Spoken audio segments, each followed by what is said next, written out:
Tonight on Connecticut's news station, another weekend starts out all wet across Connecticut, from shoreline towns to our big cities and homes and businesses in between. And there is wicked weather across the country to tell you about, from Iowa to Chicago and from New Jersey to Buffalo. It's having a big impact on politics, prayers, and pro football players. And our New England neighbors are dealing with stormy weather too. Waves so powerful, they're blamed for causing this shipwreck off the coast of Maine. Now at 10, this is Fox 61, Connecticut's news station. Another weekend that starts all wet, with flooding in several towns and cities across Connecticut, from waterlogged parks to underwater underpasses. We have team coverage tonight with hopes our soggy Saturday gives way to a sunnier Sunday. Thanks for joining us for the Fox 61 News at 10. I'm Carmen Chow. Connecticut is drying out tonight, or trying to, but this being January, more storms are headed our way. We begin our team coverage tonight with meteorologist Ryan Breton. Hi, Ryan. Hi there, Carmen. Hi, everybody. We had a lot of flooding during the high tide that happened late this morning. Two reasons for this. One, we had an astronomical high tide, one of the highest of the month, known as a king tide, which means even without a storm, we may have had some very minor flooding, but you add the storm on top of it, there was a storm surge of water by about 3 feet. We had a lot of issues today on the shoreline, anywhere really from Milford out east to New London, with flooded roads and some splash over. This video from Old Saybrook during the midday hours today. And it wasn't just here. Up and down the northeast coast, we had a record-setting high tide. It was the 8th highest on record since 1938 at both New London and New York. In Boston, the 4th highest on record. And in Portland, Maine, as you'll see shortly, it was the highest tide recorded there in more than 100 years. Fortunately, the tide's on the way down tonight. We have a couple of flurries around here, but more importantly, there are a lot of snow showers back here to the west,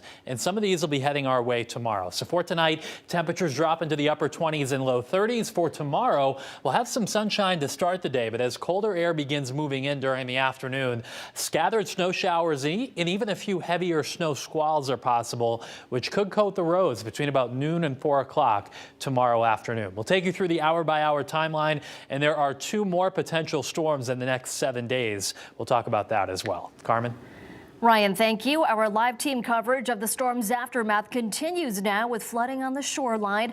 Just look at these drone photos from over Guilford, taken by Richard Madonna. He shared with us this image of homes completely cut off from the rest of town. And in this other shot, you can see the telephone pole strung out, but water has completely washed out the roads. All this rain has made for a tough day for those lucky enough to live on the water, or should we say surrounded by water. One business especially hit hard, the Guilford Mooring restaurant. Check out the video the owners posted on their Facebook page of the flooding outside. Fox 61's Jake Garcia is live in Guilford for us with the story you'll see only on Fox 61. Jake?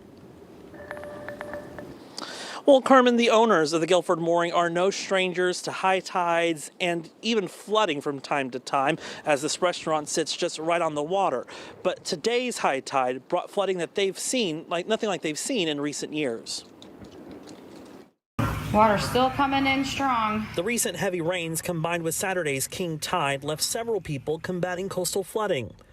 People who live in Guilford were shocked at just how high the water rose. That is amazing. That's pretty bad. That's as bad as I've seen it before. That's at least 2 feet. What started out as a day filled with reservations ended with a soggy and empty restaurant. Our books were filled for the day. We were supposed to have a busy day, and now it's, my wife calling everybody, hey, listen, sorry you can't come in because we're underwater. Staff at the Guilford Mooring keeps their equipment and product elevated in the more flood-prone areas. But even with those precautions, Right now, all this water is going under here.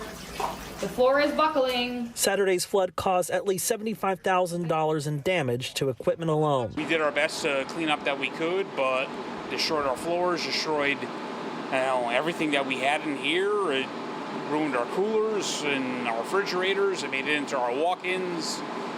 Did a lot of damage. Picking up the pieces will take some time. The staff hopes to reopen in the coming days. Go through everything and be here, the next 2 days cleaning and getting everything ready to be back open. That's the game plan. Pellegrini stresses the importance of having flood insurance, but says this is now the cost of a small shoreline business. The joys of owning a seafood restaurant on the shoreline, and this is what you have to deal with. You really can't do anything about it. Locals are just thankful the water receded just as fast as it surged. Usually when I've seen the flooding before, it would take longer for it to recede. I mean, it'd be up for a couple days maybe. That video, just how high the water rose, coming up about 6 feet, coming over this retaining wall that comes to about my knees, spilling into the roadway nearby. Now, the owners here at the Guilford Morning say that they are preparing for even more rain later in the week when it's in the forecast. We're live in Guilford. Jake Garcia, Fox 61, Connecticut's news station. Jake, thank you. Earlier today, the Guilford Police Department made a post on Facebook sending a cautious reminder to all drivers. They posted these two pictures, which show a police cruiser blocking a section of a road since it was flooded. Their message to drivers: turn around, don't drown. Do not attempt to drive through flooded roads. The water will quickly carry you and your vehicle away.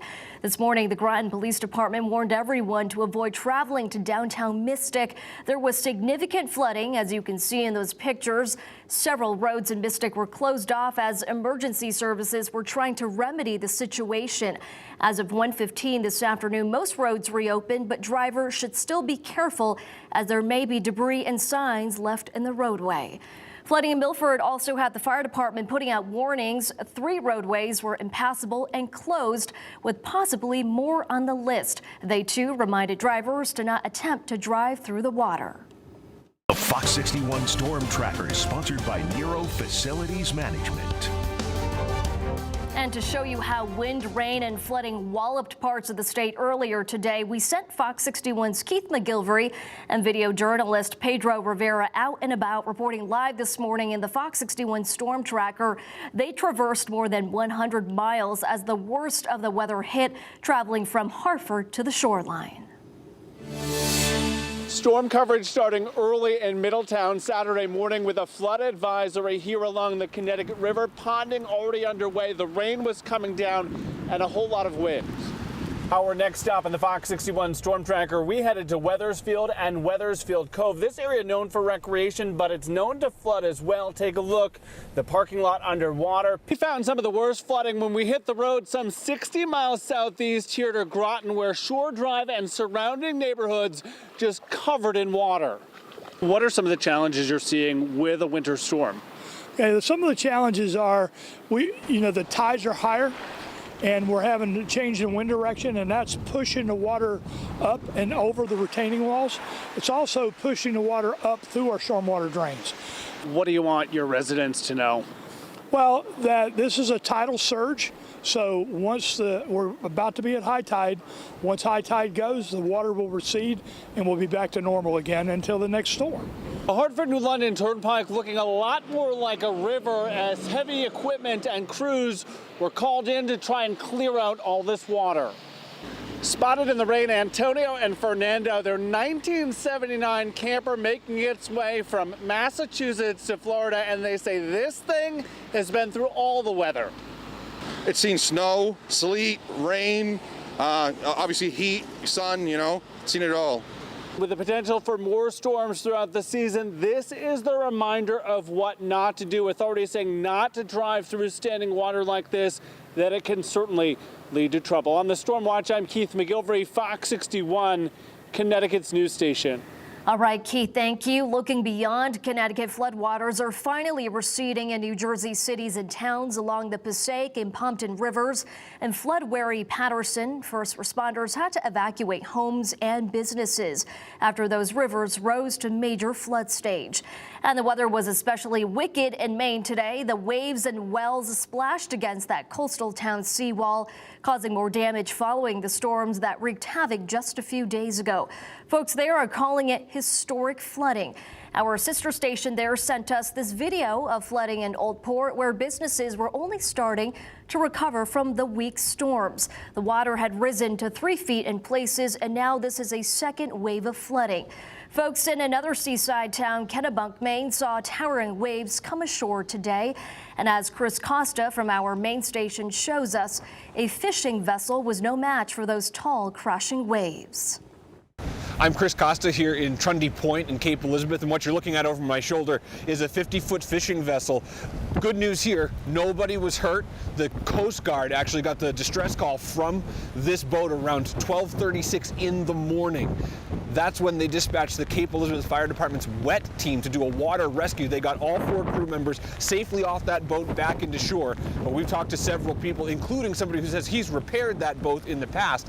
He said he just did an overhaul in November and that he does not believe he's going to be able to fix that, because if you can see, there are massive holes in the hull of that boat on the bottom as it has just been tossed around by this powerful waves and wind from this highest tide of the month during the storm here. The wind very, very strong, also creating very strong waves. We talked to people who live in this area who say this is unusual. Because of the little coves that things are usually protected, and in most days down here you never see the water come up this high. Unbelievable. I've been down, here in Cape 20 years, and I do a lot of filming down here, but I've never seen the ocean this wild and a ship.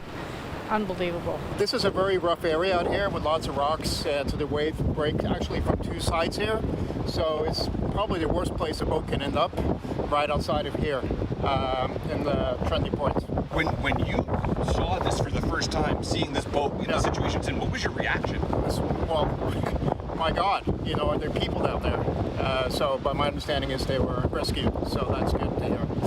Now, the people who told us about this boat say that they were going to try to salvage this during the high tide, but it was simply too rough. So it remains to be seen how they're going to take care of this shipwreck. And what the Coast Guard is now trying to figure out is a couple of things. One, has any diesel fuel from this boat spilled into the ocean? We could smell it earlier. The second part of their investigation is, why were they out? Were they returning from an offshore fishing trip and trying to come back into port in the middle of the night when they made that distress call? Those details will be ironed out, but probably not until after this storm subsides. In Cape Elizabeth, I'm Chris Costa.